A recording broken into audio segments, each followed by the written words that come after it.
परेशान है आदमी, अब सुख मिलेगा, अब सुख मिलेगा, अब सुख मिलेगा, सोचते सोचते अतृप्त संसार से विदा हो जाते हैं।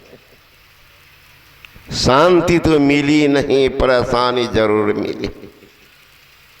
परेशानी में किसी को देख न लीजिए,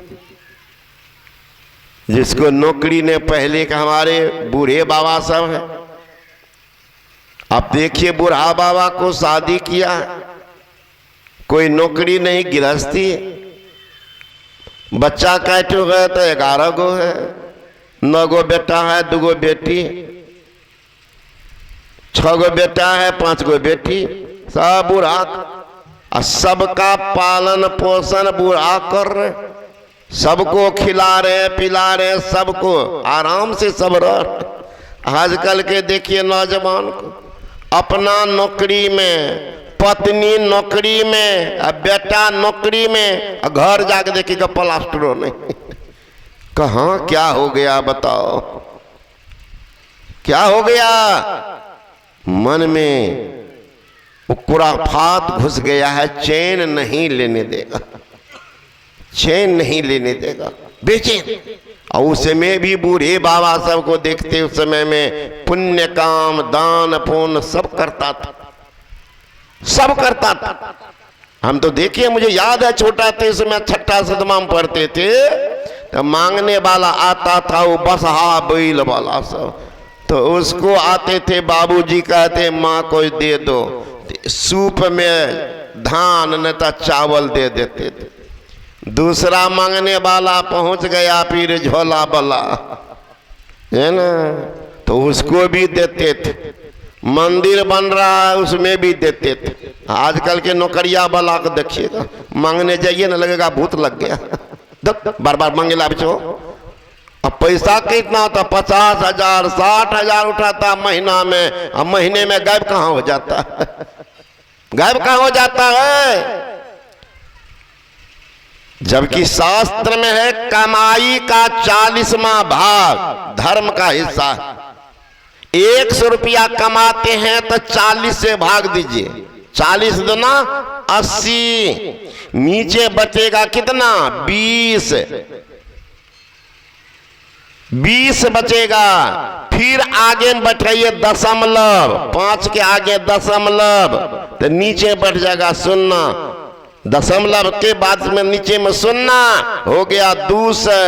फिर दीजिए भाग, कितना होता 40 पंच 200 कट गया, मतलब 2 रुपया 50 पैसा जो है वो धर्म का हिस्सा है। डाल दो, शुभ काम में लगा दो, और नहीं तो खुराफात मचेगा। मुसलमान को देखिए वृद्धि क्यों हो रही है, वो जानता है देता है, मजदूर है वो भी देता है। शुक्रवार को हर एक मजदूर, मजदूरी कोई आ भी गया है तो नमाज पढ़ने जाता है। हिंदू का तो हाथ रहिएगा कि रविवार को सब काम छोड़कर मंदिर जाते हैं, एक तो बता दीजिए। इसलिए सबसे गरीबी घुसा हुआ है हिंदुए में, और वो 2 रुपया 50 पैसा तो खा जाता है, और जाकर के मंदिर में कभी 11 टका 21 टका चढ़ा देता है। चालाक है, 2.5 लाख के ऊपर जो ही जमा किए तो टैक्स लगना शुरू होगा। Income tax, road tax, toll tax, देखिए टैक्स पर टैक्स सरकार जोड़ दिया, लगेगा। और वो सरकार बड़ा कमजोर है, जो उनका जो पैसा खाते सरकार आपको छोड़ देगी, उनका भी टैक्स लगता है। लेकिन वही है, इंजेक्शन तो चल रहा, पता चलने नहीं देता किनका ये करामात है। वो कौन है? वही है रोग सोग मामला मुकदमा। कहते मेरा पैसा जो निगल गए हो, जाओ वो करिया कोट वाला मेरा बेटा बैठा हुआ भोरे से, जाओ पैसा दे आओ, और उनके पीछे लेपरेट करते रहो सूद में, है ना। मेरा बेटा बैठा हुआ हॉस्पिटल में, 6 साल पढ़ा MBBS, उतना नहीं चल रहा है, तो जब तुम दे आओ उनको। सब वही है, जो निगल के जो खाते हैं ना, तो भगवान का इनका टैक्स है, वो सब देते जाओ, दे आओ। इतना कमजोर नहीं है वो सरकार। ये सरकार तो कमजोर नहीं, बात टैक्स पर टैक्स जोड़ते, वो सरकार छोड़ देंगे। वही है। एक आदमी हमसे पूछा कि बाबा यहाँ के लोग को तो कुछ कहते उसका दंड देते हैं, भगवान दंडे नहीं देता। मैंने कहा देता है, खुदरा दंड नहीं देता। नहीं सुनते हैं? ट्रेन में सबको जितना पपीहा सब है बैठा देता है, एक के बाद ट्रेन को उल्टा देता। नहीं सुने हैं? सुने कि नहीं? खुदरिया सब हुआ कि एक्सीडेंट किया, मोटरसाइकिल से मर गया, इक्के को दू गो जाता है। और ट्रेन में सुने हैं ना, हवाई जहाज एक्सीडेंट करता। सुने हैं? मैं जा रहा था बेंगलोर, यहाँ कलकत्ता से बेंगलोर हवाई जहाज। अब पायलट क्या हुआ, पैराशूट उसमें होता, उसमें भी रूट है, भूल गया। अब तो जहाज को ऊपर ले जाए, नीचे आवे, रास्ता मिल ही नहीं रहा था, नीचे से कोई संपर्क हो ही नहीं रहा था। अब तो जितनी यात्री थे, बेंगलोर जाने में कलकत्ता से लगता था 2.5-3 घंटा, अब कितना लग गया है। लोग जब भयभीत हो गए, अंत में तो भगवान सोचता, सब आपस में बात करने लगे, नहीं कुछ होगा, बाबा है जहाज में। अब बाबा सुझ रहा, इतना देर नहीं सुझाता कि बाबू है जहाज में। कोई आया नमस्कार करने के लिए, तब नहीं आया, लेकिन सब बोलने लगा कि बाबा है बाबा।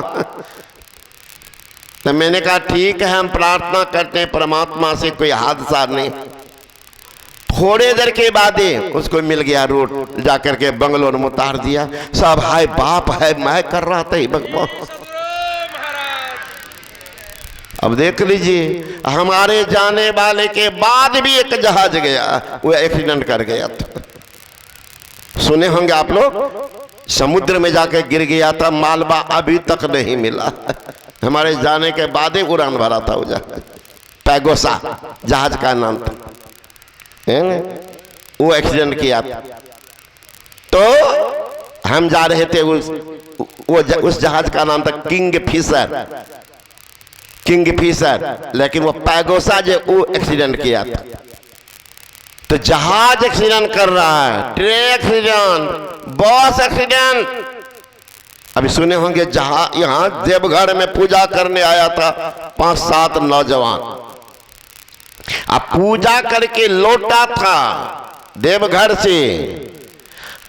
गोपालगंज के बगल में नौजवान सब कुछ ले लिया खाने के लिए, भुजा तुजा, और रोडे पर बैठ करके खाने लगा। गमछा बिछा के रोड पर दुहरी थी, वो सब लड़का लेट गया। उनकी अपनी गाड़ी, रिजर्व गाड़ी थी, वो बगल में खड़ी। उधर से एक ट्रक आ रहा था, ठीक उसी के सामने ट्रक उलट गया। कुछ 7 लड़का था, 7 बीचे में गायब हो गए। देख लीजिए तमाशा। अभी कुछ दिन और पढ़े होंगे आप लोग, यही भागलपुर पीरपैंती के बगल में इसी तरह का हादसा, बारात जा रही है, 3 गाड़ी थी यही स्कॉर्पियो, तीनों में बारात पीरपैंती जा रही थी, मुंगेर से बाराती। वहां पर उधर ट्रक साइड लिया था, तीनों गाड़ी एक साथ खड़ी है, ट्रकबा आके उलट गया तीनों गाड़ी पर, जितना था तीनों इसी में तीनों। आप देख लीजिए, कहते हैं दैहिक दैविक भौतिक तापा, राम राज काहू नहीं व्यापा। राम के राज में दैहिक दैविक भौतिक ताप नहीं होता था। दैहिक दुख कहते हैं जो देह से उत्पन्न होता है, जैसे सर्दी का होना, बुखार लग जाना, ये सब बाहरी रोग नहीं है, आपके गड़बड़ी के कारण रोग हुआ है, बाहर से नहीं आया है। यह दैहिक दुख देह से उत्पन्न हो जाता है। दैविक प्रकोप कहते हैं इतनी वर्षा हुई कि सारा फसल गल गया, वर्षा हुई नहीं, फसल जल गया। जा रहे हैं ट्रेन में एक्सीडेंट कर गया, बस एक्सीडेंट किया, यह है दैविक प्रकोप। दैहिक दैविक। भौतिक तापा, भौतिक ताप कहते जीव से जीव को दुख होना, सांप का काट लेना, बिच्छू का डंक करना, है ना, गीदड़ का काट लेना, इस है भौतिक प्रकोप।